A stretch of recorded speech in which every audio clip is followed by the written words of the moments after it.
Welcome, and thank you for joining us. We are the Catholic International University Communications team. My name is Emery Long. I am the marketing specialist here. This is Mark Amelang, the VP of Marketing, as well as a faculty member of ours. And this is Renatto Baron Diaron, who is our marketing and development specialist. And today we are going to be updating you on all things Catholic International. And so there's a lot going on here at the university as well as worldwide. And so we have a lot to talk about. I want to start out by just asking how you guys are doing this morning. Renatto, you can go first. Amazing morning, woke up, saw the clouds, and I thought it was like 4 or 5 a.m., but it was just raining. It's Houston, it gets dark. Not much traffic driving here. How was for you, Mark? Yeah, it wasn't too bad. Yeah, the weather was bad, but that's always fun, I think. Yeah. I grew up I lived a lot of my career in Europe, and I missed the storms that we have in Texas. They're so intense. You miss the storms. Yeah, I do. It's God gave us these storms, these intense emotions, and I think it's wonderful. Makes me feel depressed. Yeah. That's No. fun. Yeah. I missed them. It's too sad. Yeah. That's fun. No, I was driving the other day and I could see the whole sky and there was lightning and it looked like angels like flying through the It's just clouds. beautiful. Yeah. So I love it too. But I also grew up here. So Yeah, right. Okay, so like the whole world, we are completely shocked that we have an American Pope. That news came out, 3 weeks ago now? Yeah. So there's been a lot of excitement, a lot of discussion around Pope Leo XIV. Renatto has some interesting experience actually with Pope Leo XIV. Renatto, tell me how you know Pope Leo. First, I will dare to say he's basically more Peruvian than American, but it's fine. He has dual citizenship, so that works. We can share him. It's fine. So he was the bishop of my city. He was the bishop of the Diocese of Chiclayo in the north of Peru. So just, this is how I guess how God works. By coincidence, he was the bishop while I was going to get confirmed. Me and like my siblings in different years during all his time in Chiclayo. So he confirmed me. So it was definitely a crazy experience, because usually when you're little, you dream about things like, oh my gosh, it will be so cool to like, I don't know, meet the president or do this, do that, but you never dream about like, oh my gosh, like I'm going to know the Pope as in, he's going to perform a sacrament on me, because you never even think that it's possible, Mm-hmm. So now that it's a reality, it's like, wow, so finally it's going to be easy to say a fun fact, fun fact, I was confirmed by the Pope, Like a good two truths. Yeah, there's some jealous people out there that say like, oh, but you were confirmed he was just a bishop. Okay, sure. Sure. Sure. You wish. Right. Yeah, no, it's fun. It's crazy, like actually seeing him, at least like, the human side when he's just walking the same streets that you walk, like sharing with the same people you have shared, same city, same little town. And now he's up there and it's just interesting to see like, how even though like it could feel like a lot of the Pope and religious thing like superficial or super like, like, I don't know, like out of this world, like he's still part of yours, he came from the same part that you are from the world, at least. So I guess Chicago and Chiclayo, you should be super happy, It's a crazy thing, yeah. That's so awesome. Can you speak to any experience that you saw and just his impact on the community there in Peru? Yeah, well, in Peru, every so often we have this thing called Fenómeno del Niño. So it's basically like super big rain, like kind of like Noah's Ark kind of style. Wow. You see everything floating. And he will go out and help the people who needed help the most, As the bishop. Yeah. Well, now Pope Leo for you, for me is Bishop Prevost. So it will be really interesting because even though he had like he could have been at the diocese house just chilling while the rain was happening. Right. He went out and helped. Wow. I saw the other day this video when he was sent back to Italy. well, he was saying that there were even parts in the city where he would need to go. You know, as a bishop, you will go visit all the parishes, right? Where he will need to go like riding a horse because there were places that it was really hard to actually go in a car, go in a bus. So it's like you can see how adaptable he is to society, and he is not going to just stop because it's just harder to reach that far, you know? So I think that's really nice. That's really nice that he will be the one, like, as a good, how you call this? I forgot. Oh, my English. Shepherd, maybe. Yeah, that was the word I was looking for. Thank you. Yeah. Like, you know, like a good shepherd, you're going after Yeah. the sheep, you know, like wherever they are. So I think that's really awesome. And now I hope I can go to Rome one day and be like, hey, let's grab some lunch together, you know. Like, Yeah. hopefully he remember me. I doubt, but yeah, you know, but it will be awesome. That's beautiful. Before I move on to Mark, I wanted to ask you one more question. Like, what are you most excited about with Pope Leo XIV, and how do you think he's going to lead your generation as young adults? I will say now with the technology and all that, it will be important to see how we can complement it or implement it into our world, and also put like rules. You know, let's set some boundaries. Like, what's the limit for certain things? You know, what's actually moral and what's actually wrong to do with these new technologies, you know, because every time there's new things, you need to add again, like new rules, new boundaries to actually, you know, limit the space where you can work with certain things. Because, you know, like a free thing, completely open, is sometimes could be wild. Yeah. And you don't want to let just society to decide, hey, this is right, this is not right, you know, because it could be too subjective. Oh, that's so true. And I think that really speaks to the significance of his name, Pope Leo XIV, which I wanted to ask you, Mark, what was your reaction when you heard Cardinal Prevost was taking that name, Pope Leo? Yeah, it was shocking to me, being a social scientist and seeing that he was adopting, obviously, the path of Saint Leo the 13th, and the idea of, and I've felt for a long time, we're in a new age of industrialization. And so he's carrying on that thought of industrialization and what that means. Right now, or back then, the machine and the assembly line and things, mass production, had a threat of reducing the human person. And a focus on the human person would be his big cry and his big legacy. Well, I think Pope Leo XIV is doing the same thing. We have a collision, really, of AI and all the new intelligence and new technology that's coming out that has potential of harming human beings and certainly reducing the dignity of the human person. And at the same time, we have a globalization happening in our world, which is, on the one hand, wonderful and exciting. On the other hand, very dangerous for people. What we find is that in the search for labor, for cheaper and cheaper labor goes to another country. The country that it leaves, though, leaves people without jobs. And the country that it goes to actually makes in most cases, a middle class in that country. So it's actually, if we step back a minute, it's growing the world. It's increasing the labor force of the world, and so we see GDP go up in those countries, and there's a lot of research out there that shows a positive correlation between GDP and literacy rates.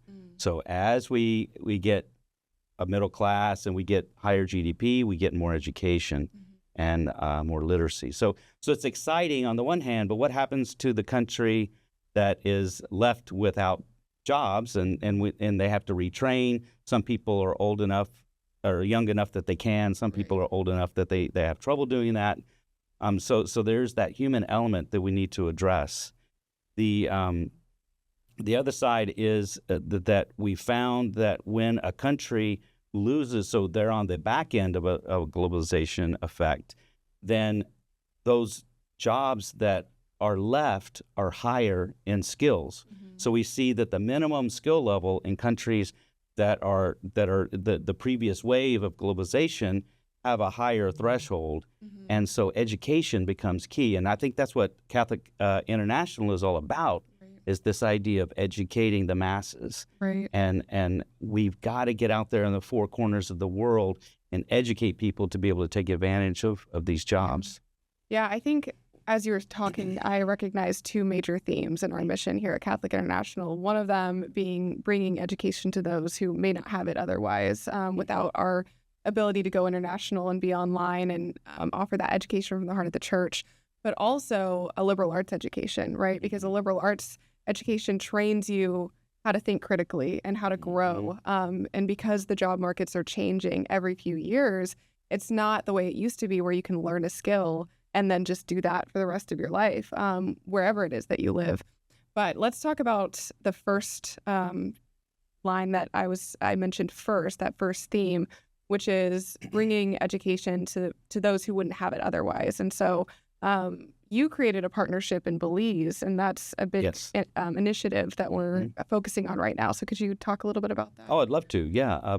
So Belize has a wonderful university, a 2-year university, which most universities in Belize are. It's called John Paul II. Now it's called John Paul the Great. Wonderful place. Very, it's from the heart of the church, just like we teach. So the first 2 years is ex corde ecclesiae all over again. It's very much from the heart of the church, teaching our teachings. But then the laws recently in Belize have changed, and they are requiring, in most cases, within the 2 years, teachers to have a 4-year degree. And if you're in the middle of John Paul the Great is on the border between Belize and Guatemala, so it's a fairly remote place, and it's not a possibility to get a 4-year degree for most people. So we created a special program where we have an articulation agreement where we mapped all of their courses to our courses. We can accept all 60 credits that they have, and then they can work with us for the remaining 60 credits to earn their 4-year degree. So beautiful. And it's a wonderful opportunity. Wow, sure. That's great. So exciting. It'll be amazing to see how that grows and, how it impacts the community ultimately, right? Because as you were saying just now, I mean, with that education, you can really bring up the GDP of that entire area. And that's what we're trying to do in Catholic International is we're educating people where they are. And that's very critical because we want to have this idea of getting educated, staying where you are, and making your community a better place. And that's what we're all about. So really, if you have an internet connection, right, you can learn. You can earn a degree here. And that's really unprecedented, right. And especially in the Catholic world. You can get, we for instance, I guess we're going to talk later about our liberal arts program, but having a liberal arts with a purpose, right. Having something to do for work.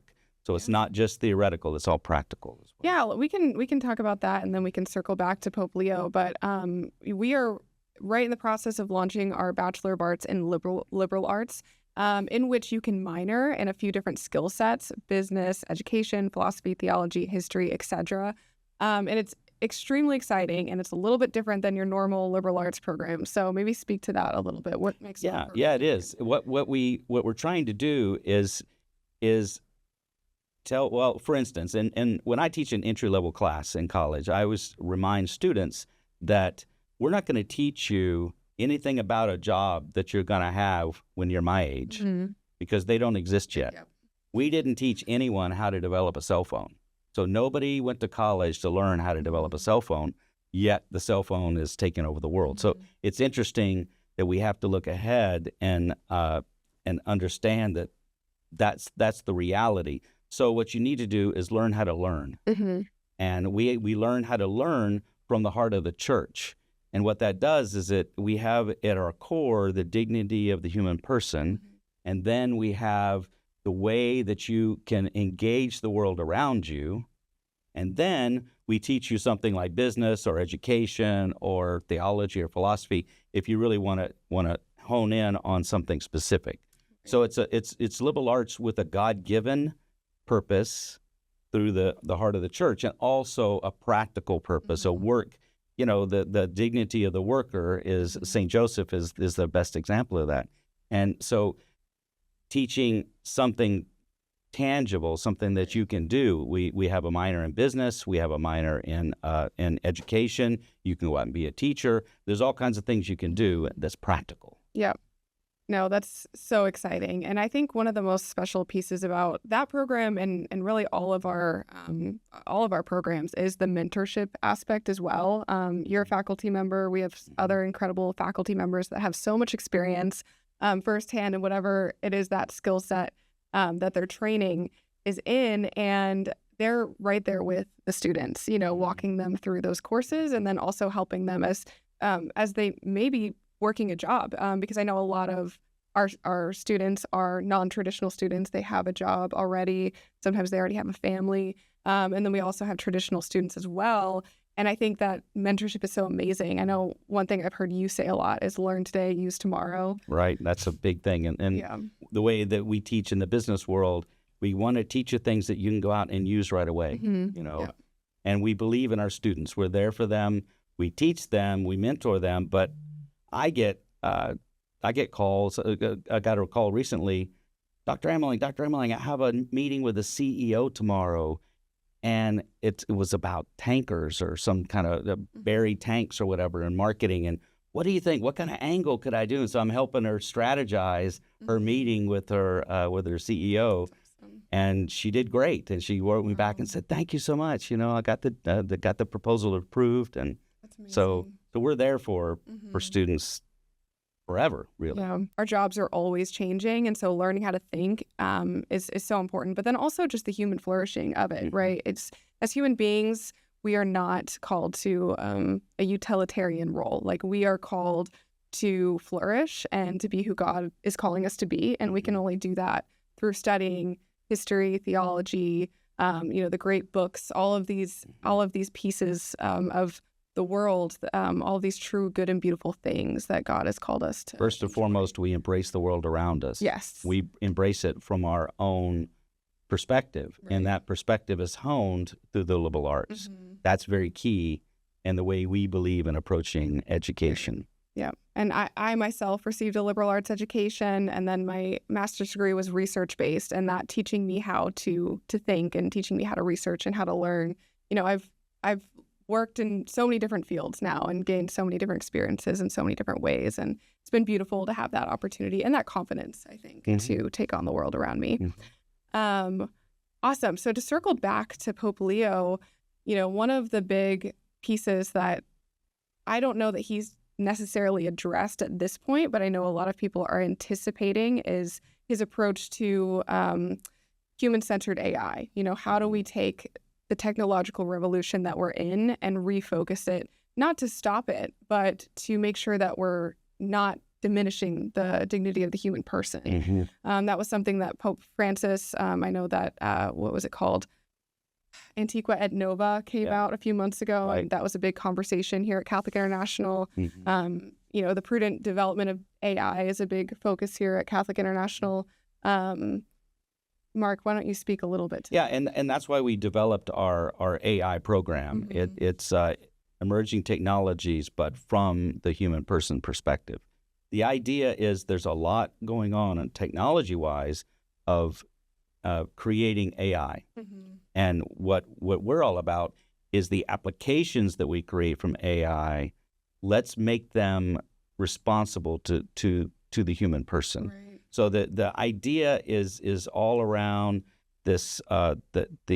We think of it like we're training product managers, like a product manager in a company that designs a product based on engineering, based on consumer demand, based on whatever. But then how do we build it so that it doesn't hurt people? Right. And it's human centric, and that is important.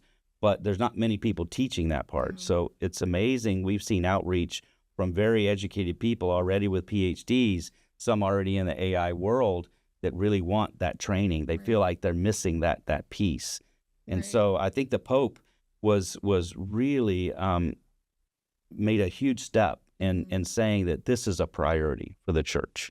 We need to be there for this technology as it evolves.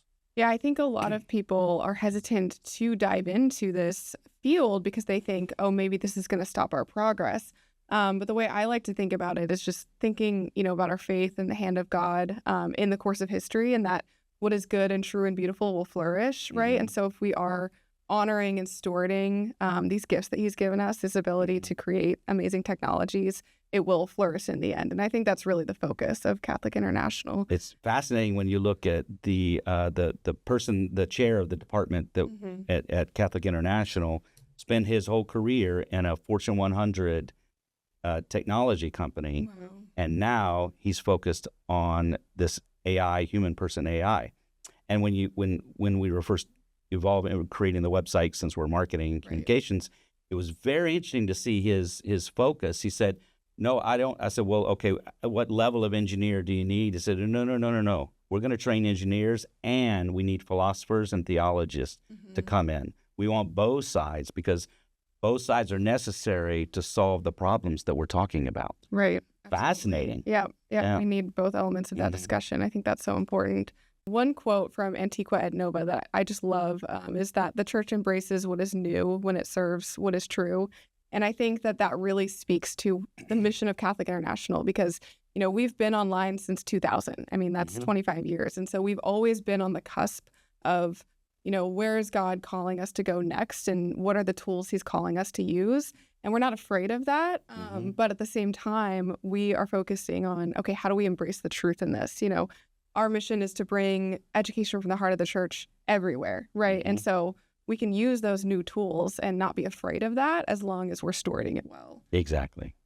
Something that I forgot to mention is that when the white smoke happened, our students were there at Catholic International, which was crazy. That's And we weren't amazing. invited. We weren't I don't know invited how to we be were there. invited. No, it just so happened they had it's an actual course. I forget the number, but it's a numbered course, just like all students take, and that's part of it. And they just happened to be there and say, "Oh my goodness, They were in St. Peter's They were Square. in the square when the smoke went off. We have video Which is that they took on wild. their cell phone. Yeah, Crazy. so that's a course that, again, I don't know why we weren't invited, but Yeah. next year. Right. So Dr. What do you mean next year? Well, it's in every year. Hopefully we They- still have they the do it same each boat. year. Oh, well, What do you- yeah, so it won't be as cool next year. Yeah, right. Dr. De Ambrosio, he takes a group of students through Italy to learn theology and walk the steps of those that lived there, the different saints and, of course, the Apostle Peter that lived on those streets at different points. And so that's just a really beautiful and amazing course that we all need to take. Yep. I think the students call him Dr. Italy. Oh, really? Yeah. That's amazing. He's he teaches Italy, knows the ancient history, is fascinating. And I guess that's the unique thing about Catholic International is the hidden treasures that we have that are just so wonderful and focused on specific areas. Right. It's And an amazing like, thing. yeah, it's like a full immersion.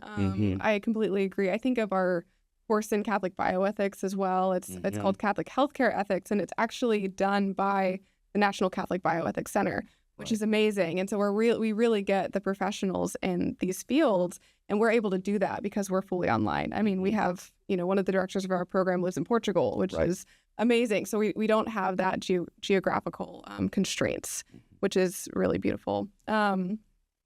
So another thing I wanted to talk about is our Spanish programs.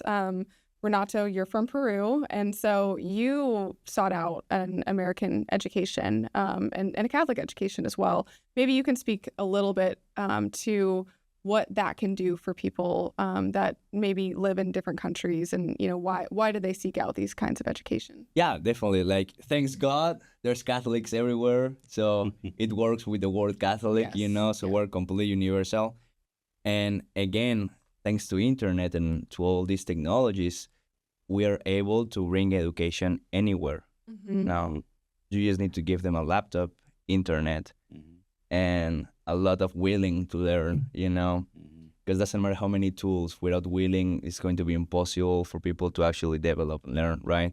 So we know they at least have that willing in these different parts of the world, So now I think it's our mission to bring this education, these tools to them, So it's really important, and at least I feel like some kind of like bias maybe or inclination into helping like Latin America, especially South America, especially in my own country, and all my like brothers and sisters from South America to be able to reach this like real to a core like Catholic teachings, because sometimes I will even dare to say that we are a lot of like culturally Catholic things. Like we learn Catholic things just because they were generation after generation, but it's not that we learn the why. No, why this thing, and we learn this way of liberal thinking, liberal art in the sense of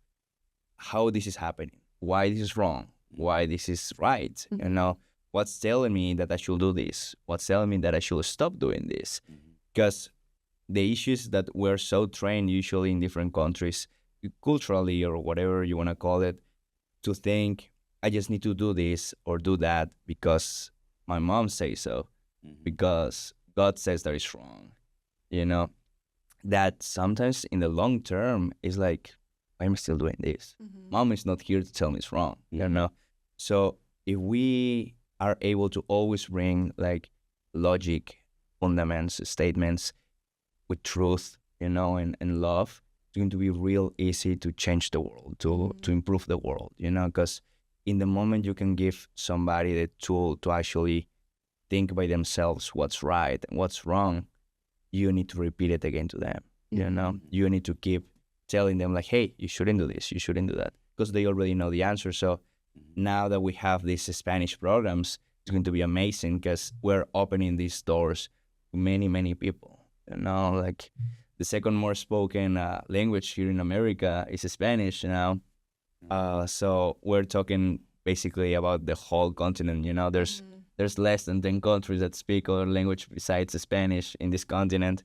So it's awesome, and I think it's a great opportunity for the university to grow, for the people to grow, but also a great challenge, because every big responsibility comes with a big risk, with a big responsibility that you have to actually fight and put effort into it. So we're talking now like going into these countries like stronger, and giving them the tools to achieve these goals. And yeah, we're really happy about that. I think he's going to complement a lot our mission, right? That's awesome. Yeah, I think when you were speaking, again, that our tagline, education from the heart of the church, really lit up in my brain again, because, what you're describing is what I think Americans, all probably people from all over the world, Catholics from all over the world might experience, which is you learn almost the rules of the church, and okay, I need to do this in order to be a practicing Catholic.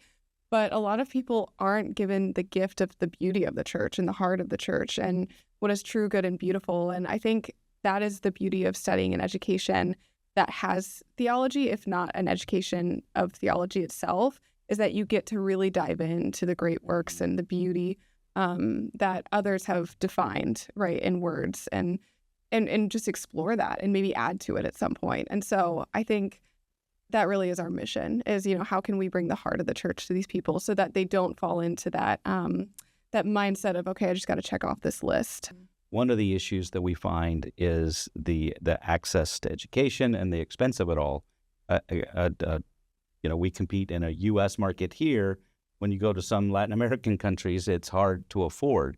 And we are unique in the fact that we went into each country, looked at the expense structures in those countries, and we priced our tuition for that country. That's very unique. I've been in education for many, many years. Never seen that before. Yeah. So we're really serious about providing access to everyone for this. Yeah, I love the concept that is basically you'll need to adapt to us. We adapt and prepare to you, And even our marketing messaging, we don't just translate English into Spanish. Yep, that's why we have you. That's why Renatto's on the marketing team. Yeah. That's right. A universal church, right? A universal church. Right, and I think part of that comes back to what you were saying earlier about where we want to impact the community. We don't want to necessarily pull these people to come and become Americans. I mean, if they want to, they can, but we also want to give them the opportunity to stay there and to change the people around them so that we can impact the whole world. That's why I'm doing this. And in my career, I spent most of my career in the energy business around the globe and looking at the poverty that's out there in the world and trying to figure out how do we address this poverty. And we do it with money, we do it with nonprofits, and you see all this. There's not enough money in the world to change that. The one thing that will change it is education. If you change the culture into more of a giving, unselfish, culture, we're going to change the world. And that's why I'm here at Catholic International. And I think that's why we're all here, is to make that change. Absolutely. Yep. So exciting. Awesome. Well, before we go, I guess, last words. Is there anything that you're excited about coming up, Renatto? Well, I think I would love to bring this tool that is Catholic IU to everybody again, and because we're adaptable and accessible, we just need to bring it to your door so you can see it, and you can actually have the chance to at least think about it. Can I do this? I know studying, especially when you already have a job, when you already have a family, is a challenge. I have friends that go through that, but we're here to help, and we're here to give you that chance, because sometimes we forget that people deserve second chances, that people deserve a big shift in their lives, so also being there and just wait for them sometimes is important, still keep the door open for them. So we're going to keep working towards that, right? To find these more people. Right. And Mark, you're very involved in development at the university. Where are we going next? What are you excited about? I just published an article last week about we have just such an exciting program in business, and they're called business and ecclesial management. And the nexus of that program was the idea of a priest. Typically, take your average priest that's been to the seminary, is all about people, the human person, helping people, but ends up incidentally also running a multi-million-dollar church where you have income coming in, you have expenses going out, you have to hire people, you have to fire people, you have to. I know people don't like it to hear the word in the Catholic world, but it's a business too, So it has business aspects, at least, if not a business. And so we have this program that it's ideally at the master's level, although we do offer business courses at undergraduate as well, to make that accessible to people that haven't been trained. It started out, as I said, for priests, but now we've adapted it for nonprofits as well, because the same theory happens if obviously, or oftentimes you'll have a person running a department at a nonprofit that has a degree in math or science or theology or whatever, but yet they have real business issues they have to deal with, leadership even. How do you lead? How do you inspire others to achieve? And so we have this program that's built now for laity and priests and nuns and religious people. And I'm really excited about that opportunity, because otherwise, oftentimes we have this idea that I want to go learn about business. Well, in our average MBA program, you have to have around 10 courses as a prerequisite, right? Sure. Yeah. Because I don't remember. That's because you have a business degree. You don't have to worry about it. But somebody that has a math degree that doesn't know, how do you learn financial accounting if you don't know what accounting is? And so you have to have that prereq. So that becomes a barrier to us. Even though we're trying to do good, we're trying to run a popular nonprofit. Doesn't mean you don't make a profit. It means you reinvest the profit, right? So you have to bring money in. That was a secret. We're supposed to give it to business majors. Yeah, I know, not supposed to.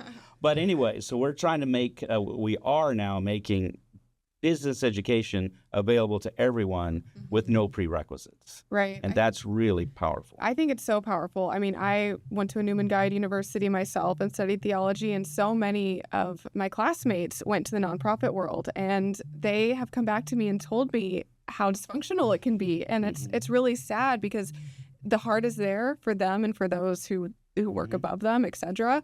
But like you said, the training isn't. And so we really can bring that training to these people. And being fully online, you can do it while you're working. While you're working. Yeah. We'll teach you how to lead. We'll just come take a course in leadership, for instance, and or accounting or whatever you're missing, and then build up over time and take enough courses that you can really be powerful and accomplishing where you Yes, are. heads up, accounting is painful. Yeah, it is.